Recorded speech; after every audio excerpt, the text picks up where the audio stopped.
Alright, now something I do kind of carries over from automotive. I like to put some oil in this filter. Even though the filter fits on there sideways like that, I'm going to spill a little bit out, but there are nooks and crannies in there that'll hold quite a bit of oil for me. So I'm going to go ahead and add just a little bit of oil to this before I put it in. Put it on, we'll try to keep the spillage to a minimum, and we'll tighten them back in place. And then... Alright, oil settled down in that oil filter. The reason I put oil in it first, at least with automotive, is that the oil pump actually has to fill this empty can before any oil reaches the engine. So with an automotive engine, I feel it's, you know, kind of cheap insurance to fill your oil filter before you start, or actually before you put it on, and that way as soon as you fire the engine up, you're pushing oil through it into the engine. So I have to do a little research. I don't know if this engine has the oil system the same way, but anyways, I do it. Maybe, if nothing else, but peace of mind. Makes a little bit of a mess, but nothing big. Now, this kind of cute filter, as I mentioned earlier, it's nice and squat, but it kind of gives me instructions right there and pictures on how to do this. So I'm supposed to lube the gasket. I spin this thing on, and we're looking for a torque. I don't know, 20 Newton meters is what it's calling here. BMW says do it at 11 Newton meters, so I don't know, I'll put it to 20 Newton meters. It tells me to check the oil then, and I don't know what that last one's telling me to do. Well, anyways, so I'm going to go ahead and put him on. Gasket is already lubed. Set him on. No putting it on there and turning it, you know, half a turn, 3/4 of a turn, full turn, like we're used to with automotive filters. So it is a little bit different. This is the only vehicle that I've torqued really an oil filter canister like this on. So, alright, so we'll spin them in place, get them started. I have no idea what 11 or 12 or 20 Newton meters feels like by hand, so I'm going to go ahead and actually do the torquing.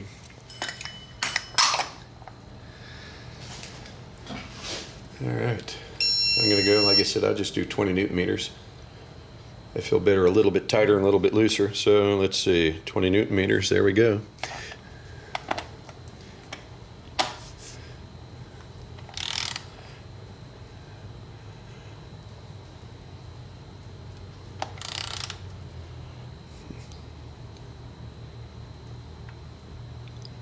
Just feels really strange.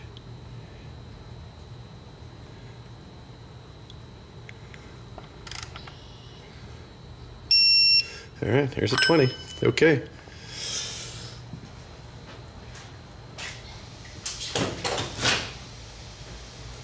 I'm going to put a little bit of lube in that socket. We're going to pop him back into place, and we'll get the pin back in. I'm going to just use a little bit of lithium. See if I can. I lost a little nozzle.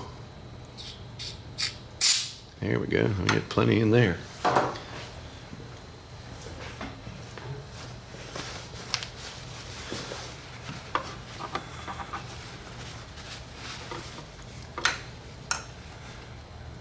Wipe the old ball off, make sure we got not much gunk in there. All right, he snapped back into place. All right, here's the clip. This long protruding end there is actually going to stick down through a hole in that shifter linkage. And that little protruding end then is going to keep that socket from coming out. And I just wrap it around, snap it back into place there, and there he is. So that part's done. I'm going to go ahead and hit that with some brake clean, just to clean that off a little bit.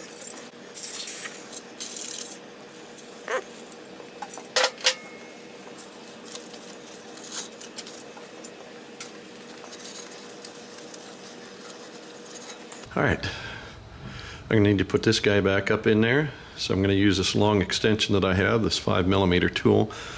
Now, I've seen on the internet There's one guy in particular that was actually selling modified drain plugs here, and I thought it was a really neat idea. He's basically welding a 1/4-inch drive socket to the end of this plug, so that when you go up, instead of having to use this 5mm hex, you can go up with a 1/4-inch ratchet extension, and that way, when the detent locks in to that socket, you have no fear of losing this thing up in this pan. So I think it's a real neat idea. I haven't purchased one yet. I may in the future. But for right now, let me put this guy back up in there. And again, take your time doing this. You definitely don't want to lose it, and you don't want to try any kind of repair if you do any cross threading here. All right, I've got him up there and he is hand tight. The next thing is going to be to torque him down. There we go. Okay, so I'm going to get up there with this tool. Torque him down.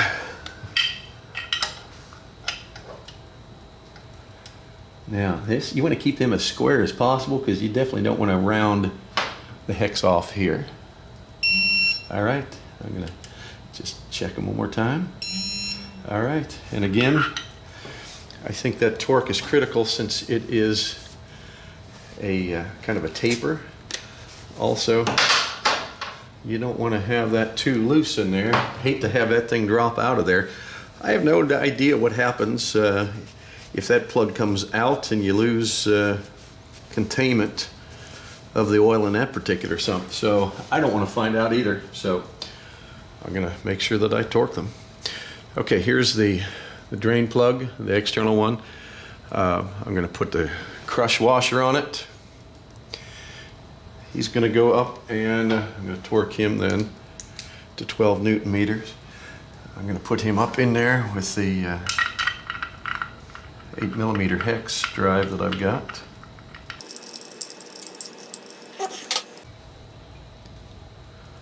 All right, this external drain plug gets torqued to 28 Newton meters. Let's see if we can get that. Yeah, that's as good as that's going to get. All right, so put them up there.